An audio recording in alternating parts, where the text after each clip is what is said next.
എല്ലാ കൂട്ടുകാർക്കും രമ്യാസ് വേഡിലേക്ക് ഒരിക്കൽ കൂടി സ്വാഗതം.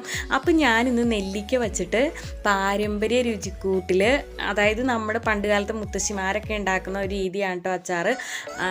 വിനാഗിരിക്ക് പകരം നമ്മളൊരു സീക്രട്ട് ഇൻഗ്രീഡിയൻ്റ് ഒക്കെ ചേർത്തിട്ടാണ് ഈ അച്ചാർ നമ്മൾ ഉണ്ടാക്കുന്നത്. അപ്പോൾ അതിനായിട്ട് വീഡിയോ സ്കിപ്പ് ചെയ്യാതെ തന്നെ കണ്ടോ കൂട്ടുകാരെ. 1/2 കിലോ നെല്ലിക്കയാണ് ഞാനിപ്പോൾ ഇതിനായിട്ട് എടുത്തിരിക്കുന്നത്. അത് നമ്മൾ നന്നായിട്ട് കഴുകിയെടുത്തിട്ട് നല്ല വൃത്തിയുള്ള ഒരു ഡ്രൈ ആയിട്ടുള്ള തുണി വെച്ചിട്ട് നമ്മൾ ശരിക്കും അതൊന്ന് തുടച്ചെടുക്കണം. അതായത് ഒട്ടും ഈർപ്പം പാടില്ല. ഇതാ ഞാനിവിടെ ഇതെല്ലാം തുടച്ചെടുത്തിട്ടുണ്ട്. എന്നിട്ട് ഇത് മുഴുവനായിട്ട് വേണമെങ്കിൽ നമുക്ക് അങ്ങനെ അച്ചാറിടാം കേട്ടോ കൂട്ടുകാർ. അപ്പം ഞാനിതിവിടെ കട്ട് ചെയ്തെടുക്കുകയാണ് കേട്ടോ. നെല്ലിക്ക ചെറുതായിട്ട് കട്ട് ചെയ്ത് നമ്മൾ നുറുക്കിയെടുത്ത് വച്ചു. ഇനി നമുക്ക് അച്ചാർ റെഡിയാക്കാനായിട്ട് ഒരു പൊടി ഉണ്ടാക്കണമല്ലോ. അതിനായിട്ട് നമ്മൾ പാൻ അടുപ്പത്ത് വെച്ചിട്ടുണ്ട്. അതിലേക്ക് 1 ടേബിൾ സ്പൂൺ ഉലുവ ചേർത്ത് കൊടുത്തു. പിന്നെ 1.5 ടേബിൾ സ്പൂൺ കടുകാണ് ചേർത്ത് കൊടുത്തിരിക്കുന്നത്. കടുക് ഉലുവയെല്ലാം നന്നായി പൊട്ടി വരാൻ തുടങ്ങിയിട്ടുണ്ട്. ഈ സമയത്ത് നമുക്ക് 1/2 സ്പൂൺ കായം പൊടിയും കൂടെ നമ്മൾ ചേർത്ത് കൊടുക്കുകയാണ് കേട്ടോ. എന്നിട്ടൊന്ന് മിക്സ് ചെയ്തിട്ട് നമുക്കിത് ചൂടാറട്ടെ. തണുത്ത് കഴിയുമ്പോൾ നമുക്ക് പൊടിച്ചെടുത്ത് വയ്ക്കാം കേട്ടോ. ഇനി നമുക്ക് അച്ചാർ റെഡിയാക്കാനായിട്ട് ചീഞ്ചട്ടി അടുപ്പത്ത് വെച്ചു. അതിലേക്ക് നമ്മൾ നല്ലെണ്ണയാണ് ചേർത്ത് കൊടുത്തിരിക്കുന്നത്. നല്ലെണ്ണ നന്നായി ചൂടായി വരുമ്പോൾ അതിലേക്ക് നമ്മൾ നെല്ലിക്ക നുറുക്കി വെച്ചിട്ടുണ്ടല്ലോ, അത് നമുക്ക് ചേർത്ത് കൊടുക്കാം.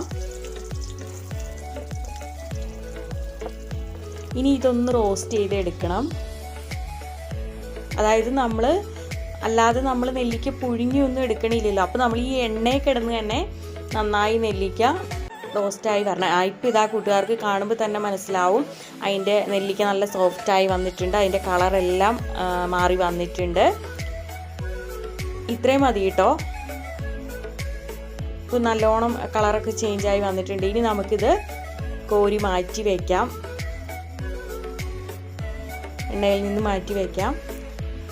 അടുത്തതായിട്ട് ഞാൻ പറഞ്ഞ സീക്രട്ട് ഇൻഗ്രീഡിയൻറ്റ് ഇതാണ് കേട്ടോ കൂട്ടുകാരെ. അതായത് നമ്മൾ ഒരു ചെറുനാരങ്ങയുടെ, ഒരു മീഡിയം സൈസ് ചെറുനാരങ്ങയുടെ വലിപ്പത്തിൽ വാളംപുളി കുതിർത്താൻ വച്ചിട്ടുണ്ടായിരുന്നു, വെള്ളം ഒഴിച്ച്. അപ്പോൾ അത് നമ്മൾ ഈ അരിപ്പയിലേക്ക് ഇട്ട് കൊടുക്കുകയാണ്. നമ്മൾ പാൻ അടുപ്പത്ത് വെച്ച് അതിലേക്ക് നല്ലെണ്ണയാണ് ഒഴിച്ച് കൊടുത്തത്. അതിൽ നല്ലെണ്ണയിലേക്ക് നമ്മൾ ഈ വാളംപുളി കുതിർത്ത് ഒന്ന് നന്നായിട്ട് പിഴിഞ്ഞ് ചേർത്ത് കൊടുക്കുകയാണ്. നമുക്ക് ഈ നല്ലെണ്ണയിൽ ഇതൊന്ന് വാട്ടിയെടുക്കണം. ഈ പുളിവെള്ളം ഇതിങ്ങനെ ചേർത്ത് അച്ചാർ ഉണ്ടാക്കുമ്പോൾ നല്ലൊരു ടേസ്റ്റാണ് കേട്ടോ കൂട്ടുകാരെ. അപ്പോൾ ഇങ്ങനെ ഉണ്ടാക്കി നോക്കാത്തവർ ഉറപ്പായിട്ടും ഒന്ന് ട്രൈ ചെയ്യണം കേട്ടോ കൂട്ടുകാരെ. ഇപ്പോൾ ഇതാ നമ്മുടെ പുളിയെല്ലാം നല്ല തിക്കായി വന്നിട്ടുണ്ട് കേട്ടോ കൂട്ടുകാരെ. അപ്പോൾ ഇത്രയും മതി. ഇത് നമുക്ക് മാറ്റി വയ്ക്കാം. ഇനി നമുക്ക് അച്ചാർ റെഡിയാക്കാനായിട്ട് തുടങ്ങാം. അതിനായിട്ട് ചീഞ്ചട്ടി അടുപ്പത്ത് വെച്ചു. അപ്പോൾ നമ്മൾ നെല്ലിക്ക റോസ്റ്റ് ചെയ്തെടുത്ത് ആ നല്ലെണ്ണ തന്നെയാണ് ഒഴിച്ച് കൊടുത്തിരിക്കുന്നത്. അതിലേക്ക് ഒരു 3 വറ്റൽമുളക് നമ്മളൊന്ന് നടുവേ കീറി ഇട്ട് കൊടുത്തിട്ടുണ്ട്. അതിലേക്ക് 10 അല്ലി വെളുത്തുള്ളി ചേർത്ത് കൊടുത്തു. 2 പച്ചമുളക് ഒന്ന് വട്ടത്തിലരിഞ്ഞത് ചേർത്ത് കൊടുത്തു. ഇനി ഇതിലേക്ക് നമ്മൾ ആദ്യം റോസ്റ്റ് ചെയ്ത് മാറ്റി വെച്ചേക്കണം നെല്ലിക്ക ഉണ്ടല്ലോ, അത് നമുക്ക് ഇതിലേക്ക് ഇട്ട് കൊടുക്കാം.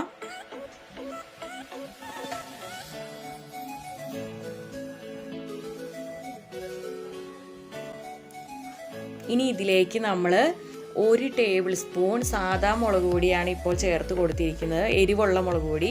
ഇനി ഇതിലേക്ക് 1.5 ടേബിൾ സ്പൂൺ കാശ്മീരി മുളക് പൊടിയാണ് നമ്മളിപ്പോൾ ചേർത്ത് കൊടുത്തിരിക്കുന്നത്. ഇനി ഇതിലേക്ക് 1/2 ടീസ്പൂൺ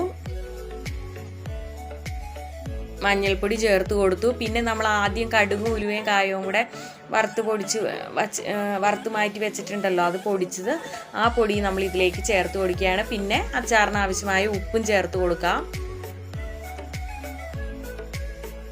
ഇനി നമ്മൾ ആ പുളി ഉണ്ടല്ലോ, നല്ലെണ്ണയിൽ വാട്ടി വെച്ച വാളംപുളി, അത് നമ്മൾ ഇതിലേക്ക് ചേർത്ത് കൊടുക്കുകയാണ്. ഇനി ഇതെല്ലാം കൂടെ നന്നായിട്ടൊന്ന് ഇളക്കി യോജിപ്പിക്കണം. അതായത് ഇതെല്ലാം ഈ പൊടികളും നല്ലെണ്ണയും ഈ നെല്ലിക്കയെല്ലാം നന്നായി മിക്സായി വരണം. അപ്പോൾ കൂട്ടുകാർക്ക് കുറച്ചും കൂടെ നല്ലെണ്ണ വേണമെങ്കിൽ ഈ സമയത്ത് ചേർത്ത് കൊടുക്കാം കേട്ടോ. ഞാനിപ്പോൾ ഇത്രയാണ് ചേർത്തിരിക്കുന്നത്.